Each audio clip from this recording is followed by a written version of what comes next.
नमस्कार।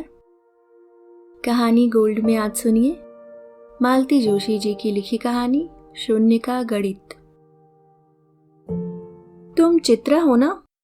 चूड़ियों की दुकान पर पैसे चुकाती उस महिला से मैंने पूछा। क्षण भर तो वह विस्मय से मुझे घूरती रह गई। दूसरे क्षण उसकी आंखों में परिचय का भाव उभरा। आप अदिति दीदी हैं ना? उसने किलक कर कहा और मुझसे लिपट गई। पर क्षणांश में ही जैसे उसे एहसास हो गया कि वह बीच बाजार में खड़ी है।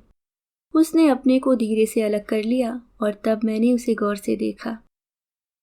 अब मुझे खुद पर आश्चर्य हो रहा था कि इस भरी पूरी महिला में मैंने नन्ही चित्रा को कैसे ढूंढ लिया। दीदी, आप तो कहीं बाहर थी ना? उसने पूछा।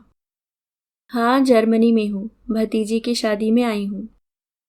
मैं भी आजकल दुबई में हूँ, दीदी की शादी के लिए आई हूँ। दीदी मतलब ऋचा ना? मैंने असमंजस में पूछा और फिर तुरंत ही अपने को संभाल लिया। भाई, ऋचा को मेरी मुबारकबाद दे देना। मैं क्यों दूंगी, आप खुद आकर देना। It will be a pleasant surprise for her. चलिए ना, कहीं चलकर बैठते हैं। वही मैं आपको कार्ड भी दूंगी। 4-5 कार्ड मैं साथ लेकर ही चलती हूँ। तुम्हारी शॉपिंग हो गई? वह तो यूं ही विंडो शॉपिंग कर रही थी। छिपरा दीदी को लेकर पार्लर गई हैं। मैंने कहा तुम अपना भी मेकओवर करवा लेना, तब तक मैं बाजार का चक्कर लगाती हूँ। बाहर से आओ तो अपने शहर का हाट बाजार घूमना अच्छा लगता है। मैं ठीक कह रही हूँ ना? बिल्कुल 16 आने ठीक कह रही हो। तभी तो मैं भी यहाँ धूल फाकने चली आई हूँ। हम लोग एक छोटे से रेस्तरां में आकर बैठ गए।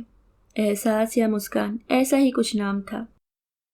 आजकल यहाँ कितने ईटिंग जॉइंट खुल गए हैं ना? नहीं तो पहले क्वालिटी और इंडियन कॉफी हाउस के अलावा तीसरा नाम ही नहीं था। बैरा जब कॉफी और कटलेट का ऑर्डर लेकर चला गया तो उसने बैग से 2 कार्ड निकाले। दीदी भैया भाभी के नाम का अलग से दे रही हूँ, उन्हें भी जरूर लाइएगा। एक कार्ड हाथ में लेकर मैं उलट पलट कर देख रही थी कि उसने अचानक कहा, आप सोच रही होंगी कि ऋचा दीदी की शादी इतनी लेट क्यों हो रही है। तो बात यह है दीदी कि उन पर हम सबकी जिम्मेदारी जो थी, हम दोनों और माँ बाबूजी, हम दोनों बहनों की शादी हो गई। 3 साल पहले माँ चल बसी। पिछले साल बाबूजी नहीं रहे। अब जाकर दीदी को अपने बारे में सोचने की फुर्सत मिली है। मैं उस बारे में नहीं सोच रही थी चित्रा। यह तो मैंने अंदाजा लगा लिया था कि कुछ न कुछ परेशानी तो रही ही होगी, नहीं तो शादी इतनी देर से क्यों होती। मैं तो यह सोच रही थी कि कार्ड तुम दोनों के नाम से क्यों है। किसी के नाम से होना चाहिए था ना। दीदी अपने नाम से छपवाती तो अच्छा थोड़े ही लगता। अब सारी दौड़ धूप हम लोग कर रहे हैं तो हमारा नाम डाल दिया। तुम्हारे एक बड़े भाई हुआ करते थे ना, वे क्या हुए? यह पूछते हुए मेरा स्वर अकारण ही कांप गया। बड़े भैया को आप जानती नहीं है क्या? यथा नाम तथा गुण है, पूरे गौतम बुद्ध हैं, एकदम निर्विकार अनासक्त। और भाभी रानी है एकदम मंथरा का अवतार। ऐसी ईर्ष्यालु, झगड़ालू और कर्कशा औरत दुनिया में दूसरी नहीं होगी। ईश्वर भी कैसी कैसी जोड़ियां बनाता है। जोड़ी कैसी भी बनती चित्रा, उसका हश्र यही होना था। तुम्हारे भैया ठहरे पढ़ने लिखने वाले आदमी, घर गृहस्थी उनके वश की नहीं थी। वह पढ़ना लिखना भी अब कहाँ रहा दीदी। ऐसे वातावरण में कोई लिख सकता है भला? कहाँ तो हम सोचते थे कि अपने घर में दूसरा प्रेमचंद पैदा हुआ है। इस औरत ने सब मिट्टी कर दिया। और मजे की बात यह है कि ऋचा दीदी की सारी सहानुभूति भाभी के लिए ही है। कहती हैं कोई भी लड़की ढेर सारे सपने लेकर ससुराल आती है, यहाँ आकर पता चले कि पति एकदम औघड़ किस्म का है और घर में 3 अनब्याही नंदे, एक पढ़ने वाला देवर और बूढ़े सास ससुर भी हैं, तो कोई भी लड़की बौखला जाएगी। अब बताइए, हमने कोई बात छिपाई थी? उनके पिताजी, चाचा, ताऊ आकर 10 बार देख गए थे। तुमने अभी पढ़ने वाले देवर की बात की तो याद आया, सोहम आजकल कहाँ है? वो तो सबसे पहले मैदान छोड़कर भाग खड़े हुए। इंटर्नशिप पूरी होते ही बोले, इस नरक में मैं अब एक पल भी नहीं रह सकता। एक बार जो गए तो पलट कर नहीं देखा। लड़ाई भाभी से थी और सजा भुगती माँ ने। बेटे से मिलने की आस लिए लिए ही इस संसार से चली गई। सोहम भैया के जाने के बाद तो वह नरक हमारे लिए घोर नरक बन गया। भाभी के मन में तो यह बात जैसे बैठी गई कि बाबूजी ने जरूर छोटे को कोई खजाना सौंपा होगा, नहीं तो बिना रुपए पैसे के आदमी घर से बाहर कितने दिन रह सकता है। यह तो अच्छा हुआ कि उन्हीं दिनों दीदी को कैंपस में क्वार्टर अलॉट हो गया और दीदी हम सबको वहां से निकाल लाईं। उसी की बदौलत माँ बाबूजी के आखिरी दिन आराम से कट गए।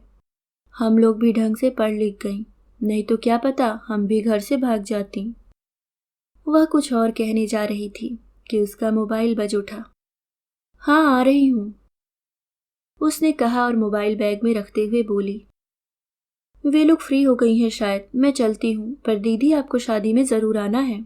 मैं तो अभी आपको मिलाने ले चलती, पर दीदी बेवजह कॉन्शियस हो जाएंगी। बड़ी मुश्किल से उन्हें पार्लर जाने के लिए राजी किया है, तो आइएगा ज़रूर। उसने फिर एक बार अपना आग्रह दोहराया। चित्रा के चले जाने के बाद भी उसकी बातें देर तक मेरे कानों में गूंजती रहीं। एक हंसता खेलता परिवार कैसे बिखर गया था। समझ में नहीं आ रहा था कि मुझे खुशी हो रही थी या दुख हो रहा था। मुझे वह शाम याद आई जब मैं आखिरी बार गौतम से मिली थी। मैंने उसे बताया कि पापा आजकल जोर शोर से मेरे लिए लड़के देख रहे हैं। तो उसका वह तो इतना प्रत्याशित था कि मैं तो अचकचा गई। मुझे समझ में ही नहीं आ रहा था कि क्या कहें, कि उसने ही बात आगे बढ़ाई। यह तुम मुझे इन्फॉर्म कर रही हो या मुझसे सलाह मांग रही हो? तुमने क्या आजकल मैरिज काउंसलिंग का धंधा शुरू कर दिया है? धंधा तो शुरू नहीं किया, पर तुम्हें सलाह दे सकता हूँ। कैसी सलाह? यही कि शादी जिंदगी का एक अहम मसला है। जो भी फैसला लो सोच समझ कर लेना, किसी के दबाव में मत आना। वही करना जो तुम्हारा मन कहता है। अपनी बड़ी बड़ी आंखें उसके चेहरे पर गड़ाकर मैंने कहा, मेरा मन क्या कहता है, क्या यह भी मुझे बताना पड़ेगा? वह सकपका गया, फिर डूबती सी आवाज में बोला, तुम्हारे मन की बात तो बाद में सोचूंगा, पहले अपने मन की बात तो पता कर लूं। कब तक पता करोगे? कह नहीं सकता। मुझे लगता है कि मैं शादी ब्याह घर गृहस्थी जैसी चीजों के लिए बना ही नहीं हूं। शादी कर भी लूंगा तो वह निभेगी नहीं। हम दोनों के बीच में जो नाजुक सा सुंदर सा रिश्ता है वह भी चूर चूर हो जाएगा। इसके बाद पापा मेरे लिए जो पहला रिश्ता लाए मैंने वहीं हाँ कर दी। मेरी शादी के कोई 6-8 महीने बीते होंगे। वीजा की प्रतीक्षा में मैं कभी ससुराल कभी पीहर को आबाद कर रही थी। उन दिनों मैं मम्मी के यहाँ थी कि गौतम की शादी का कार्ड मिला। दरअसल 2 कार्ड आए थे, मेरे नाम से अलग आया था। मम्मी ने उन लोगों की समझदारी की तारीफ भी की थी, क्योंकि अब मेरा वजूद अलग हो गया था। कार्ड खोलने के बाद मैंने भी उसकी समझदारी की दाद दी थी। वो तो अच्छा हुआ वो कार्ड मेरे ही हाथ आया। किसी और ने पढ़ा होता तो अनर्थ हो जाता। कार्ड में एक फुटनोट था, अदिति, तुम्हारी शादी के बाद ही एहसास हुआ कि तुम मेरे लिए कितनी ज़रूरी थी। मेरी जिंदगी का एक अहम हिस्सा थी तुम। तुम्हारे जाने के बाद जीवन में एक शून्य सा भर गया है। यह शादी उसी खाली जगह को भरने की कोशिश भर है। उस समय यह सब पढ़कर इतना गुस्सा आया था कि मैंने कार्ड के टुकड़े टुकड़े करके डस्टबिन में डाल दिए थे। शादी में जाने का तो खैर सवाल ही नहीं उठता था, लेकिन इस समय वह सब याद करके गौतम पर तरस ही आ रहा था। इच्छा हो रही थी कि उससे जाकर पूछूं कि गौतम, तुमने ये क्या किया? अपने जीवन का शून्य भरने के लिए तुम एक जीती जागती हाड़ मांस की औरत ले आए। अब अगर वह 24 घंटे घर में महाभारत मचा रही है तो क्या गलत करती है? अपना फ्रस्ट्रेशन वह कहीं तो उतारेगी। गौतम, बचपन में क्या कभी तुमने रिक्त स्थान भरने के प्रश्न हल नहीं किए?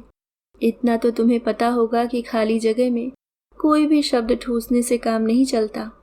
वहां तो बस सार्थक या कम से कम समानार्थक शब्द भरने से ही बात बनती है। और एक शून्य को दूसरे से भरने की कल्पना तो एकदम ही हास्यास्पद है। आप सुन रहे थे मालती जोशी जी की लिखी कहानी शून्य का गणित।